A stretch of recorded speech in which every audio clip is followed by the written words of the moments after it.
Patch 11.08 is probably one of the biggest patches, if not the biggest patch to ever hit Valorant in terms of impact. And the reason why is basically told in this paragraph here, is that there's a lot of uncoordinated utility and they want to kind of push well executed and strategic plays. And they felt like the counterplay and the strategic depth is kind of lacking because of the abundance of abilities. And they really want to bring it back to a tactical shooter of its own unique flavor.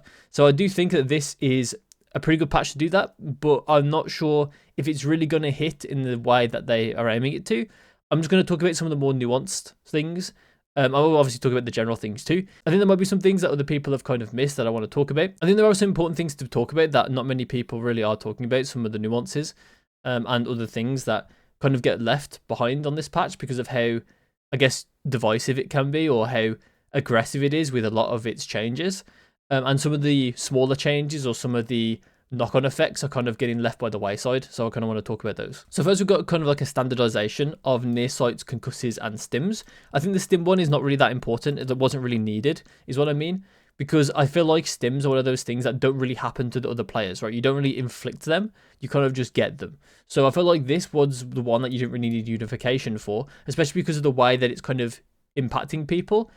It's only it's only Brim's stim beacon that actually is you can give it to other people, right? So a lot of the time, it's only the KO and Reyna players that will actually feel this standardization, and it's only when they can when they play these two together realistically, or if they have a Brimstone on their team, I guess. So like, it's very rare that you'll actually feel this standardization, whereas these ones are much more impactful, right? They get inflicted on you, and they're much more important to be standard because you kind of need the muscle memory more in these situations, in my opinion, at least. I will talk about some things with the standardizations as we get to them, and why it's important and why it might even be a problem in moving forward and why they may even scrap some of these standardizations in the future. But we'll just have to, I'll talk about that when we get to it. So, initiators. Breach's fault line. Cooldown is going to go from 40 to 60. So that's going to be in line with a lot of other refreshable utility. Initial wind-up has decreased from 1.2 to 1.1. Not a massive change, but I will talk about wind-ups very, very soon. It will apply to this breach wind-up as well, but I want to talk about it when we get to Waylay. Conquest duration decreased from 3.5 seconds to 2.5 seconds. This is just a part of the standardization. Flash, this is also part of a standardization for 2.25 second flashes. And Rolling Thunder width has been decreased. Concuss duration decreased, and all points decreased from 9 to 8. So I think overall, this is still enough, obviously, but this is kind of like more in line with its new strength level. But I think Breach overall is struggling as an agent. He doesn't need nerfs, so this is kind of not very good for him. But eventually he might be able to get more play or more buffs in the future because of these standardizations, but we'll have to see, because he is in a really sorry state right now, along with another agent we'll talk about in a sec who might be a secret winner in this patch. Fade. So, Fade's not the secret winner, by the way. Fade, Haunt. Cooldown increased from 40 to 60. Haunt active duration has gone down by 0.5. Visibility in near sight has been increased. This is a standardization. So is this one. Deafened and marked duration decreased from 12 seconds to 8 seconds. Width decreased from 24 meters to 20 meters, and Decane remains a consistent 80 damage over its duration instead of decreasing over time. It's a good thing that I don't like read things for a job. Yeah, that'd be terrible. So I think overall, Fade is obviously nerfed, but I do think that Nightfall got a slight buff, like minuscule slight buff. This might be more impactful though than I am aware of, but the marked duration plus this, so this is less, this is 4 seconds less, but the decay is 80 damage over its full duration, so the full 8 seconds is 80 decay. So I think generally, in a lot of applications, the 8 seconds is going to be a lot more impactful than this 12 seconds was, kind of, right?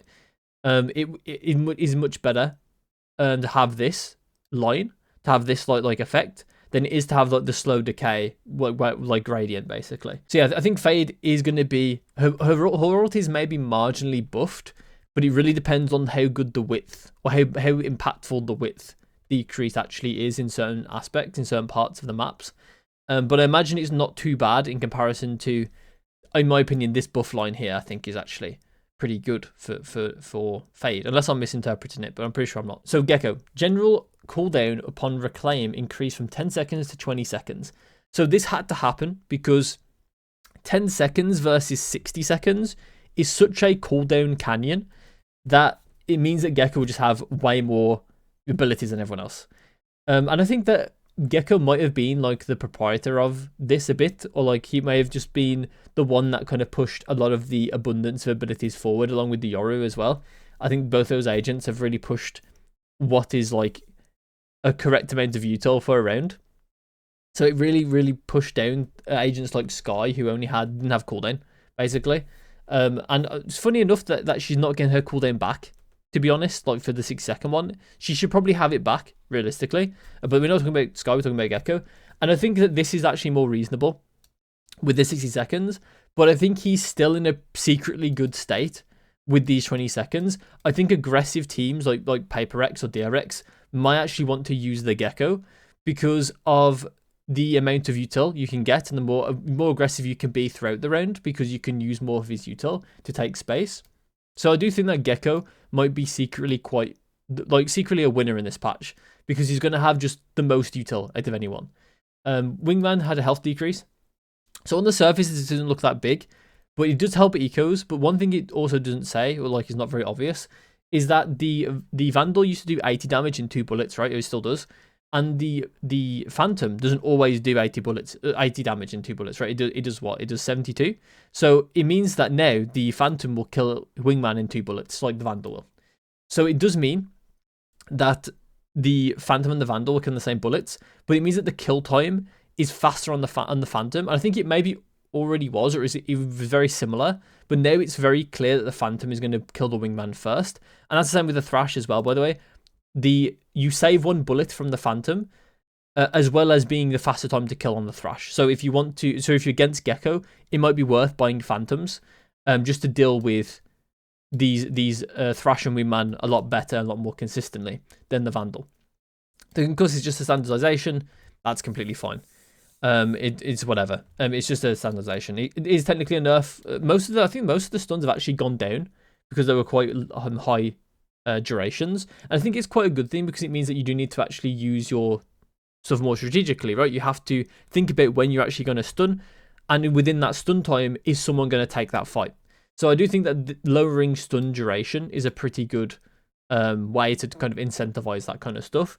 Even though I think the stun mechanic is nowhere near as strong as it should be. Next is KO, and KO actually has an interesting relationship with this patch. So he does have 2 standardizations, with the 40 to 60 and the 1.5 seconds underarm going to 2.25 seconds, which is, by the way, a massive buff. That's a crazy for his solo queue, even though he's one of the worst solo queue agents. Probably, I mean, he's not the worst because Harbor exists, but he's one of the worst solo queue agents. But I imagine that this is going to help him a decent amount, take his own fights and do his own things. This is also a standardization as well for the stims, but something I want to talk about with KO, because even though it doesn't look like much has changed, he's got an interesting interaction with the rest of the abilities in the game, in that he's a silence character, right? And silences kind of have this thing where if there's an abundance of abilities, silences tend to be less valuable, because whatever you're going to silence, they can just have other stuff to do what they want to do anyway. And that's kind of what happens when KO's kind of played sometimes, is that you can silence people, but then there's other people that just have util that can do things as well, so it doesn't really matter.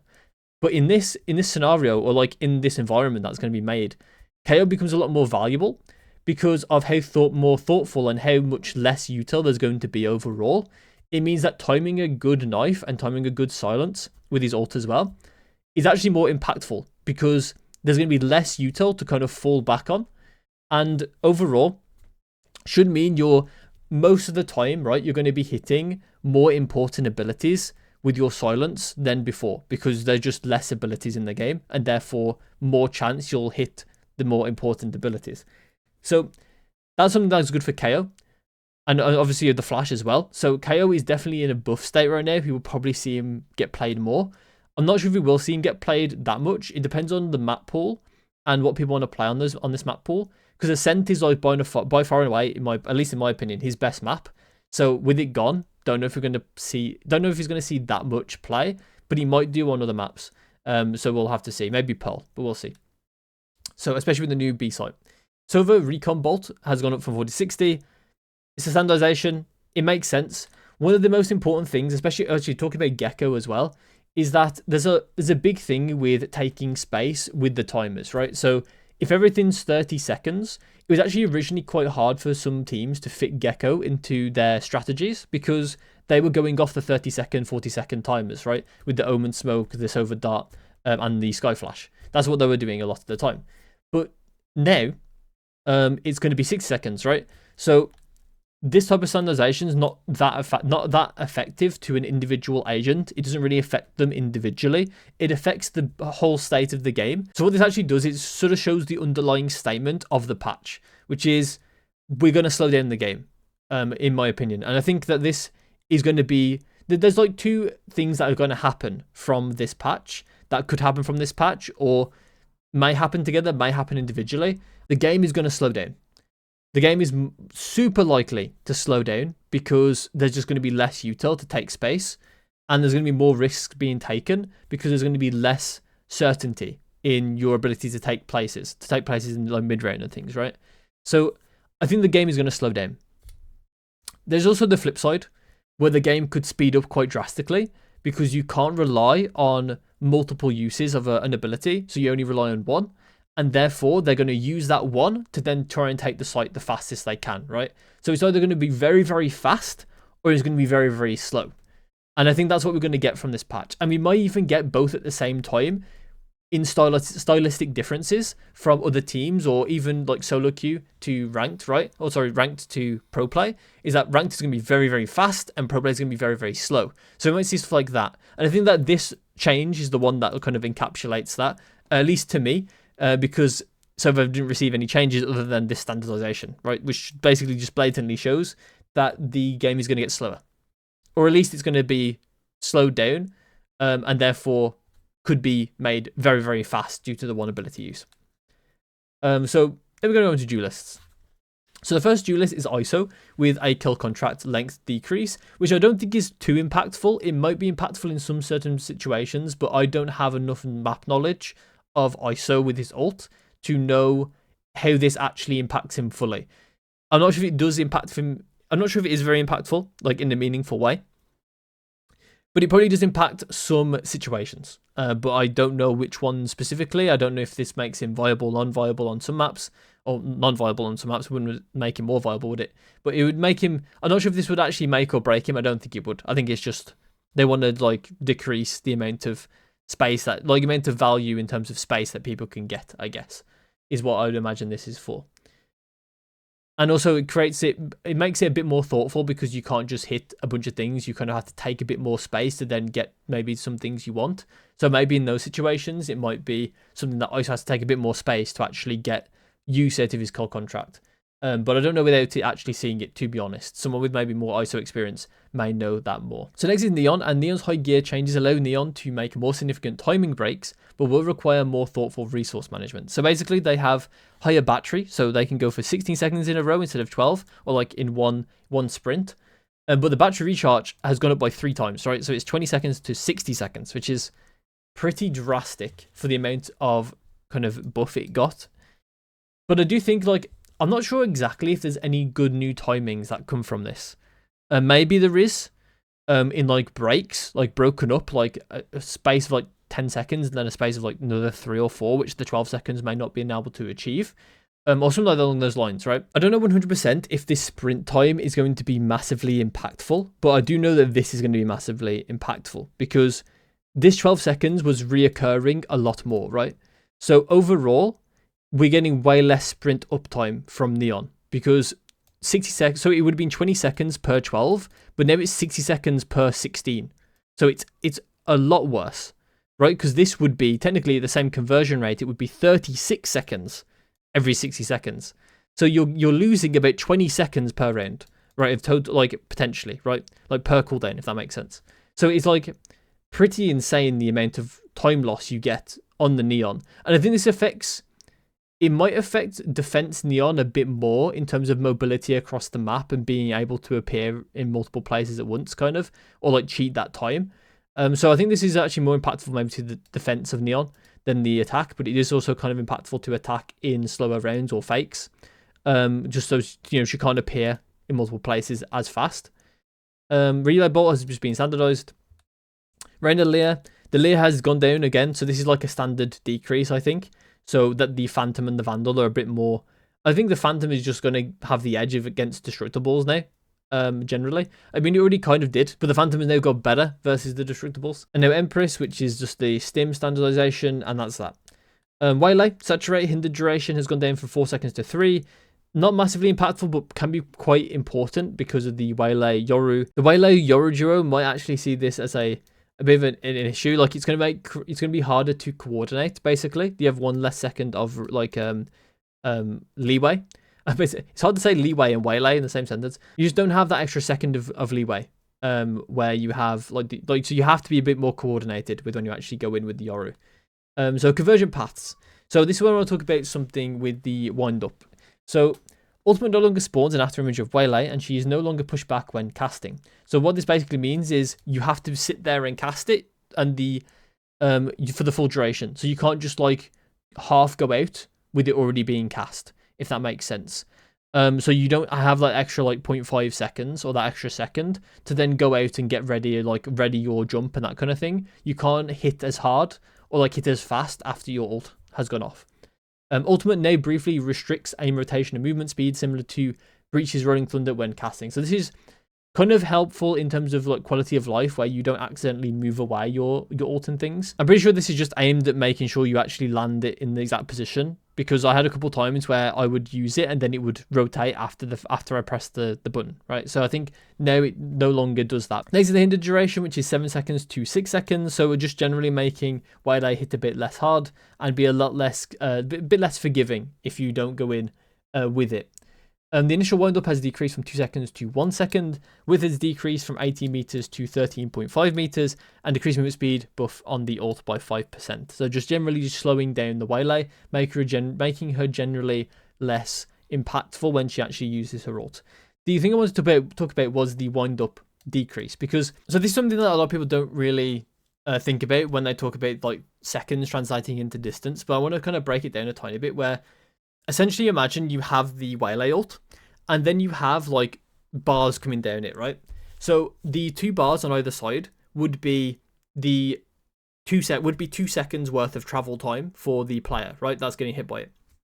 And then there would be a center line, which is like essentially anything over 2 seconds, right? Because that 2 second wind up time would guaranteed hit them because they don't have enough time to get out. So essentially in terms of translation from time to distance, the distance just is too far away for them to actually get out the radius, right? So 1 second basically halves that distance that they have.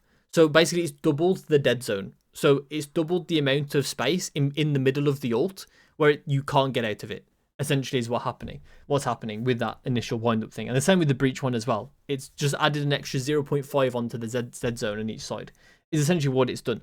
If that's a good way of like visualizing it for you.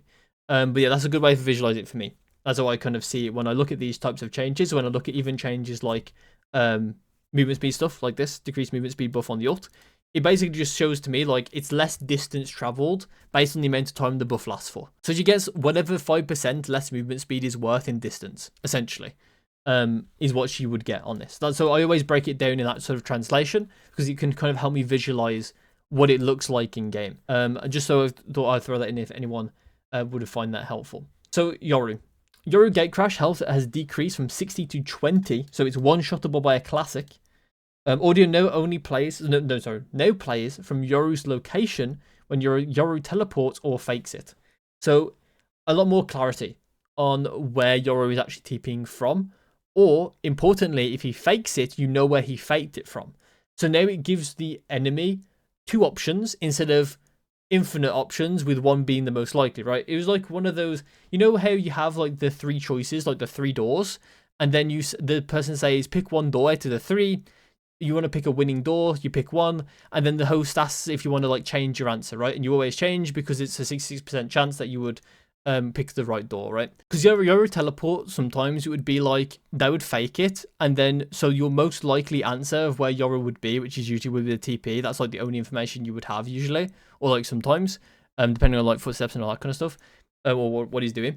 But the teleport would give you like more information, or more likely information of where he would be. So now this gives you a 50-50 instead of giving you like a really, really low chance of actually getting it correct. The important part about this change is that it just basically limits Yoru in a lot of like clutches and all that kind of stuff to fake where he's going and to kind of play these tricks. He can't play those tricks as much anymore because you know where he is, or you have a 50% chance. You have a 50% chance of knowing where he is, basically. So it just makes like things like clutches against him easier, and other things like fakes and that kind of stuff to just, they're basically just easily more identified when they're happening, which is good. I think that it was kind of difficult to play against Yoru for one of those. Well, that was one of the main reasons why Yoru teleport was hard to play against. Fake out, the flash duration has gone down to 2 seconds, which is actually less than the rest of the flashes, which is funny because it's like the most easiest. It's like the easiest flash to dodge, so you actually get less reward anyway. But it does obviously do some other things like fake out. You know, it's like a footsteps faking as well. So, and you can do other things. You can bait people into shooting it, and because they shoot it, it's harder for them to turn it. That kind of stuff, right? You can do stuff like that. So it is maybe a bit easier to get people to get flashed by this sometimes, but it really depends on situation. But yeah, I think it's a bit harsh maybe for it to be 2 seconds. Maybe it should be less. Oh, sorry, it should be more. Sorry, or at least standardized. Blindside flash duration has decreased from 1.75 seconds to 1.5. This is also further hurting Yoru. Flash now follows the standard flash fall-off curves as other agents. Previously, Yoru flashes that were slightly off-screen were more effective than intended. So yeah, I also felt that as well. Like sometimes you would just get full blinded by a flash that was like off-screen from Yoru, which is kind of disgusting, to be honest. But yeah, thankfully it's been a bit more adjusted. Hopefully that is actually going to be quite effective for that. Yoru can no longer cast Blindside or set up his fake out during Dimensional Drift, which is, I mean, it's a smaller change than I think a lot of people would realize. It is quite a big change in the way it looks, but in the way it plays, it's not massive in terms of competitive play. I think it really, really makes a big difference in solo queue because a lot of people were going for like these shotgun players with blind out the Dimensional Drift with fake out as well sometimes. And they would really like mess with the opponent. Now they can't really do that. It's a lot more thoughtful in the way that where you're coming out, you need to be able to flash out the position you're in, fake out the position you're in, or do something more, I think, more creative. I think, funnily enough, I think I'm one of the people that firmly believe that if you do have, rules are meant to be broken, or rules kind of make you more creative, right? If you can just do anything, you're going to just do the easiest thing, or you're going to do the most effective thing, or whatever, right? But when there's rules in place, it allows you to it makes you think outside the box. And I think that this is one of those rules that are like, it's going to make the Yoru players a bit more creative because they can't just default onto the shotgun play, right? They can't just default onto blinding the opponent. I think it will kind of mess with some things in some executes in pro play sometimes, because I do notice that sometimes there will be a Yoru flash thrown from Gatecrash that isn't actually used from, not Gatecrash, that's used from Dimensional Drift. That is not actually used for the Yoru himself, but used for these teammates to get onto site while he repositions. So I can see that kind of being like not ideal, but at the same time, it's not massive. He can still cast the initial Gatecrash and reactivation as well as reactivation of Fake Out. So he can still do some things, but not everything. And the TPs are the important parts that I think he needs to be able to do within his ult anyway. Raise Blast Pack can now be affected by slows while midair with the Blast Pack. This mainly affects Sage, I would say, or maybe Chamber. Because I imagine like a lot of times where Chamber Trap would hit the Raze as she comes in, and then she just wouldn't care. And it would actually just slow her teammates coming out, basically. But now, if she gets hit by it, she will just like start to stop dead and will get less space. So I think that this can actually be quite important, mainly for Raze on Lotus, which I think Lotus is rotating out anyway, which is where I mainly saw that interaction. But I guess there could be other ones coming in. I think Split is coming into pool, isn't it? Yep. So I think Split is going to be the ones that we might see that actually come into play in. If slowed, the force from the Blast Pack will be reduced, similar to how it affects other dashes. Okay, that's fair. That's fair. I think Raze that was kind of like maybe a bit overdue, but at the same time, I think Raze is in a fairly balanced state anyway. So I think changes to her aren't really that important. This is just kind of once again a standardization. I think similar how it affects other dashes, right? It's a more standard sort of way of looking at the game. So I think overall, it's like muscle memory standard. You can see they kind of just want you to look at the game and all like the individual parts of the game with like a similar lens, and you kind of get the gist of what's happening. Although all these standardizations just feel like clarity. They just feel like if this person gets slowed, well, this person gets slowed, etc., etc., right? So it's just clarity. When you look at the game, you can look at it more flat and less in depth in each part of the game. And I think that kind of the part that I don't like in some parts of this patch, where it is taking away some depth and like understanding away from some characters, but at the same time, this isn't like the last patch that's ever going to go into Valorant, right?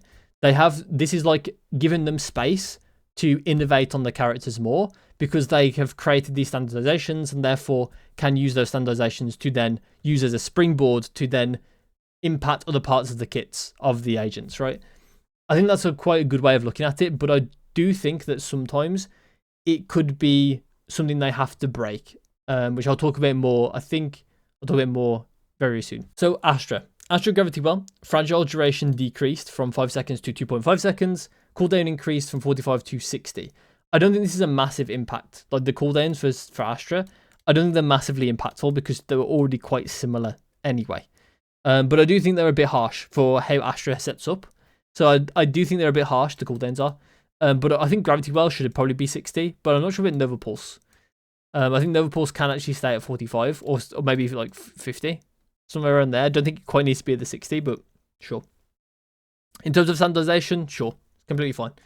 Nebula has gone up to 35 from 25, making it the fastest smoke still in terms of cooldown.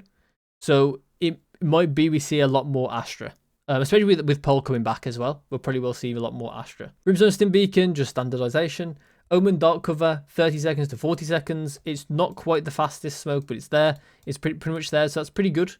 Honestly, still, it's not ideal, but that it's gone down or gone up by 10 seconds, but it's completely fine. Paranoia. So Paranoia projectile speed increased from 16 meters to 20 meters per second, so it's just a lot faster, or a big decent amount faster. Almost 25% faster. And travel distance has been reduced, so it doesn't go quite as far, so you do have to take more space to then actually Paranoia places. And bear in mind as well that the Paranoia was affected by the near sight stuff, which means that that near sight stuff as well, it's very impactful in places such as like Hookah on Bind, for instance, where it's already quite a tight enclosed space, and a lot of the fights happen within those 7 meters radius anyway. So near sighting becomes very not as important, right? It's more about the deafen and not letting your opponent kind of know when you're actually going to swing them, kind of deal. With those sort of stuff, and that's going to be what it's going to be in those areas. And I think that it might not be worth to use near sight stuff in those types of areas. Be a lot more thoughtful about where you actually use your near sights now. The near sights are actually something I wanted to talk about to kind of illustrate a point with something I don't particularly like about the standardizations, and that is that if they standardize, like for instance the near sights, right, the formats are different. So, for instance, right, the near sight of Sky and the near sight of Omen. Omen's near sight is Paranoia, it's AoE, and it affects multiple players at once, and you can't really dodge it, right? So the format is very aggressive in the Paranoia, in that it's instant and it affects multiple players. So, and it can be very, very impactful, strong, oppressive, whatever, right? So it probably warrants to have a weaker near sight on the actual payoff. So, because these are like standardizations of the payoff. So when you look at Sky, on Sky's ult, her ult is shootable, it's slow, it gets advertised as an ult, so you know that it's happening, and it does get information on the flip side, right? That's a part of the format that it gives you the information, but because it gives you the information, like maybe that warrants that it should have the same near sight, I guess. But at the same time, because of all these weaknesses, so it has like the advertises where it is in terms of sound, in terms of her voice line. It's slow. It doesn't usually, like, it will just get the info as well, I guess. But does that warrant having like a stronger near sight instead of the standardized one? And that's something like, to me, like they're kind of missing that balance lever. They kind of give up that balance lever to standardize it, and then they kind of need to find strength elsewhere. So I'm not 100% sure if I like it or not, that they kind of give up that lever in favor of clarity, but I understand that it makes sense. I'm not sure if it's going to stay that way over time, if they will stick with like keeping this lever the same, like keeping standardizations in the game like that. Obviously, they'll probably do it on like a per basis. Like if one doesn't work, then they'll just take it out of the standardization for the sake of the balance of the game. But I do think that this is a smart patch for the developers. I think it is a good patch overall. I think the weakness is that the standardizations are just of the reward. So when the formats are drastically different, then it's going to create clear-cut lines between the balance of the each ability, right? And I do think that's a good thing and a bad thing, right? Because it's not the last patch that's ever going to hit Valorant. It makes a lot of sense to have this patch now, and then they can buff the abilities in different ways in like the format of the ability, right? They can make the sage cabbages. They can make the sky cabbages faster, for instance. Like they can make them very fast, or they can make them do other things. They could just like make the recon part of it more important, more central, and less so on the near sight stuff. I mean, it already was kind of like that anyway, to be fair. But yeah, I do think that these standardizations are actually quite a good thing, but I do think that they are going to be weak right now. Like these standardizations are going to make not as much sense to the general player base now. But I think that over time, they're going to give these agents a lot more power overall. And they're going to be a lot more identifiable power as well. A lot more unique. Because the formats are the things that keep the agents fairly unique. Viper Initial Contact now inflicts less decay, reduced from 30 to 10 health. So basically it only affects if you buy a Phantom or not, really. And even then, like, it's not that big. I mean, yeah, this was actually quite a big change because basically now the Viper with a Vandal still kills you in 4 bullets as if you didn't take any decay at all. Whereas this was like 3 bullets, right? So now it actually does incentivize the Viper to pretty much always go a Phantom, which is interesting.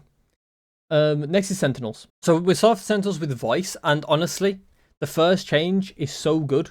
Arc Rose is now destructible after the flash windup starts, rather than being invulnerable. Honestly, this is such a good change because the amount of times I've tried to shoot it while being flashed, and then it obviously just not go. It obviously just flashes me, and I can't kill the thing. But now I imagine that you can kill it before the flash goes off in the wind up, and now it won't even blind you. That's what I'm hoping happens anyway. So hopefully that's actually what is being said here. When enemy players are successfully flashed, the audio cue and the voice line alerting Vice and her allies is now removed. So basically, I did see that basically what they wanted to do is once again, it's like balance levers. So they're just talking about they want to take away the recon because the flash could only be so good because it had the recon tied to it, right? So if you take away some of the format, then you can buff the other things, right? Or if you standardize something, then you can buff the other things, right? So it's kind of like some of the stuff I was talking about with Sky Ult, in that because the format has recon and power and the near sight, it might just be that the near sight is either too weak or too strong, basically, depending on what other things exist in the format, right? Because just paranoia is literally just paranoia. It's just a near sight, right? But it's a very powerful near sight in the way it's formatted. You can have an AoE like near sight, right? But then with the Sky Ult, it's more focused on the recon, so it's focusing way more on the recon, and the near sight is kind of just like a bonus at the end kind of deal. So you don't really care too much about it, and so the fact that those are standardized kind of betrays paranoia a bit because it only has that near sight. But because its format is so good, it doesn't actually matter that the rewards are the same. If anything, like looking at the formats, you might even argue that Sky's near sight should be better because it actually has a lot to work for to get to the near sight, right? The enemy has to let the thing hit them, which is like a pretty big deal because it really shouldn't hit them in a lot of situations. So, or is it at least within the skill of the Sky player to know when to ult, then get it to hit them potentially in like close range encounters and that kind of stuff. So, in terms of the Arc Rose, the recon was taking up a lot of the power budget in the format of the ability. So it was giving the recon, it was giving the flash, and if you have both, it becomes hard to balance the ability because you can't give the flash that much power because it has the recon part tied to it. So if you take away the recon part, which they have here, it means that the flash is the only thing that's left. So if the flash is the only thing that's left, you can buff the flash. And of course, they nerf the flash, which is hilarious to me, considering what I've just explained. But yeah, they can actually buff the flash now because, or they don't even have to buff it in duration, to be fair. They can have this lower if they want to, but they can buff it in other ways, right? They can maybe do like a repeat flash, so they can have it like, maybe if they lower it again to 1.5 seconds, they could have it a flash, and then in 2 seconds it goes off again, right? And because it's shootable, maybe that's more balanced, but like, I don't know. I'll just off the top of my head. There is important things that can be given to an ability in the format of the ability that is like more than the standardization, if that makes sense. That like impacts the standardization of the ability. And I think that's a really important conversation in this patch because it's all about standardization, or a lot of it is at least. Cooldowns are slightly adjusted. After destruction, cooldown is increased to 6 seconds, but recalling the ability is a 20-second cooldown. So this is a pretty important distinction, right? So if you can get it off and flash and then take it away again, it's much more impactful than if they shoot it. So there's an incentive to kind of put it in a situation where it will get value as the flash, like at least in some situations where you don't want to just like lose the flash instantly. Like, yes, like in things like sight takes, this will be actually pretty impactful, right? If you can put it in a position that it won't get shot, you can have it for the sight take and then you can have it for the post plant as well. So I think that's pretty impactful potentially. Next is Shear. Wall trap trigger logic has been reworked to make it easier to bait out. The wall now spawns immediately when enemy enters, and when it then leaves its trigger zone. Enemies will also hear an audio cue, audible only to them when they enter the trigger zone. Okay. Razorvine. Health decreased from 40 to 20, so a lot easier to shoot it with just one classic shot. Steel Guardian initial wind up increased from 3.54 seconds to 4.4 seconds, as I've already talked about with the wind-up, right? This one's just a circle. So instead of it being a rectangle, right, to run out of, it's a circle radius. So it's just basically another circle, like a donut, basically, of like a dead zone. There's a circle dead zone in the middle where you're guaranteed going to be hit by it because you don't have enough time to run out of it. And there's like a ring where you're safe, right?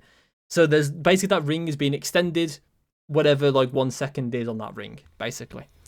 Radius decreased from 32.5 meters to 26 meters. So basically, Vyse has to be on top of you now, basically, to guaranteed hit you with this as well. Because wait, she's like super nerfed. You like basically never hit it, I think. Like you basically have to be point blank with her to actually not get hit. Like she has to be a lot more strategic in the way. Well, I mean, I guess that's kind of the idea of the patch. She has to be a lot more strategic with the way she uses it or where she uses it. Because it's pretty likely that if the map geometry is not in the Vyse's favor, they can just run out of it. So she has to be very smart with where she uses it and when she uses it. So I think that's pretty smart. Pretty good change, I think, overall for the Steel Guardian. Because I think a lot of the time, I mean, to be honest, the Steel Guardian was kind of getting figured out. A lot of people were just buying Sheriffs when it was going to be used. And I think a lot of people, to be honest, it was still the advantage. But it wasn't anywhere near as much of an advantage as it once was, with how people were now playing against it. So I do think it's a good change, but I think that it's one of the ones that have been like figured out already. I think maybe it's a bit too harsh for how figured out it's got to this point at least. Spy cam added stealthing functionality. So basically when it's inactive, it'll be revealed within an 8 meter radius, and we'll also have a accompanying audio tell. When the camera is active, there will be a load of persistent camera audio for enemies within their 12 meter range, and cooldown when destroyed is increased to 60 seconds. So that's pretty big nerf to especially post-plant stuff and to like more lurky cameras. Wind up decreased from, for PC, 1.5 seconds to 9 seconds and console 2.5 seconds to 1.9 seconds. So for PC, that's pretty fast. That is pretty fast. And the important thing that which I've already seen is players are no longer revealed after 0.5 seconds of the tripwire winding up. Players are tagged plus slowed by 50% when chained. If you move more than 4 meters out of the wire, it would be now immediately zap you instead of pulling you back. Trapwire zap no longer causes the target. Instead, it will slow and reveal its target for 1 second. So basically, you do not want to be dashing through it. That's where the actual punishment's going to be, because it will then reveal you if you've dashed through it.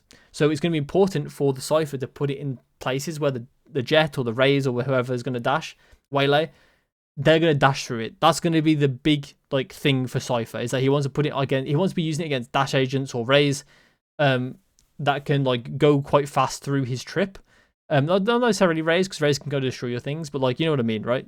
You want to be using it to specifically counter them, those agents when they actually go out into your site, rather than just trying to make trap plays with your trips. Killjoy turret cooldown when destroyed increased from 45 seconds to 6 seconds. That's quite big as well. Reactivation time for the turret has increased from 0.5 seconds to 2 seconds. So that's pretty good, because it means that you can't just step in and out of range of your thing, and kind of just have that security. It's you've only been out of it for a couple seconds, so it's really hard for them to get their time. So now there's a decent amount of time for them to walk past it potentially as well. Turret movement tagging per bullet, which is like a very low percent, like a very, doesn't occur very often, that this situation, but like it is relevant still in a lot of situations. Turret movement tagging, because it's going to be in the back of the Killjoy's mind, right? Something they always think about rather than it actually is impactful in those situations. If that makes sense. Turret movement tagging per bullet increased. So wait, 50% slow. Damn. Is it 50% slow? Yeah, that is right. 50% slow. That's quite a lot of slow. That's quite slow. I mean, you should kill it basically instantly anyway most of the time, but sometimes it just isn't that easy. Especially annoying if you're like just going out of, sorry, into a smoke, or like just going around a corner or something that's spammable, and you get 50% slowed, so you get hit by the spam by someone else. Yeah, that's quite strong actually. New added wind-up effect when Killjoy first re-enters the activation range. Okay, so then you can tell when she's first like gone in there, and it's a lot more clear. That's good. Alarm bot health has been decreased to 20, so once again making the classic being able to destroy it in one bullet. And the Vandal, and the Phantom for that matter as well, actually. Red vision time increased from 1 second to 2 seconds, so standard with the turret. New added wind-up effect when Killjoy first re-enters the activation range, so once again standard with the turret.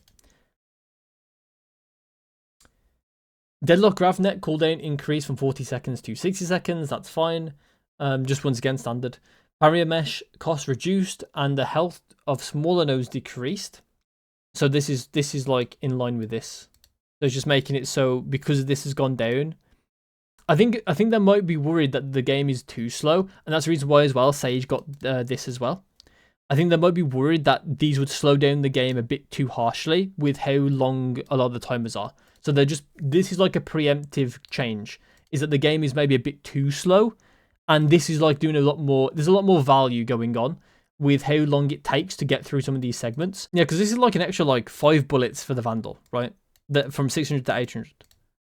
Which is like, it's a meaningful time, potentially. Especially when you take into account, like sometimes it can be the difference between a reload or not as well. So then you would have to waste even more time.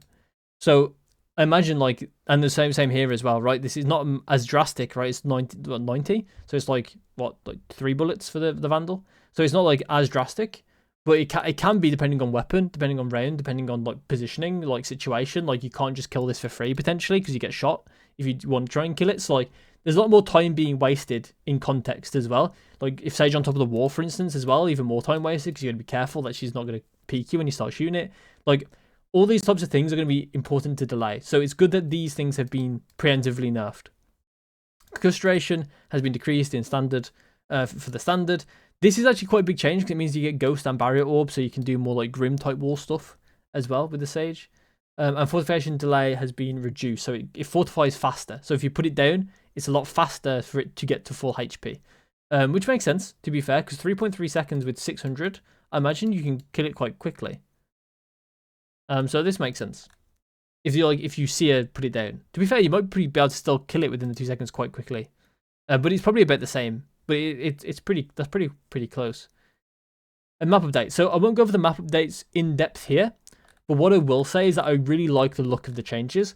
I am most concerned about the Pearl changes because I haven't played Pearl recently. No one has really.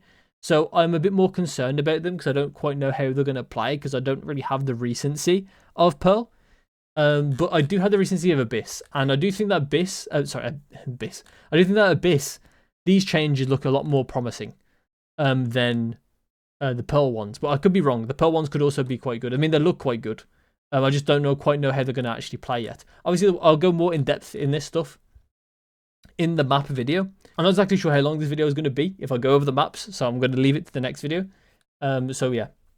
Weapon updates. So PC only rifles. Oh yeah, so this is going to be, basically it's going to be easier, more predictable where your bullets are going to go in a spray. So they've affected the Bulldog, the Phantom, the Vandal, and there's some machine guns, the Stinger as well. Which by the way, I thought the Stinger is still insane. Oh wait, it's been increased. Okay, the Stinger got nerfed. Okay, that's deserved. That's deserved.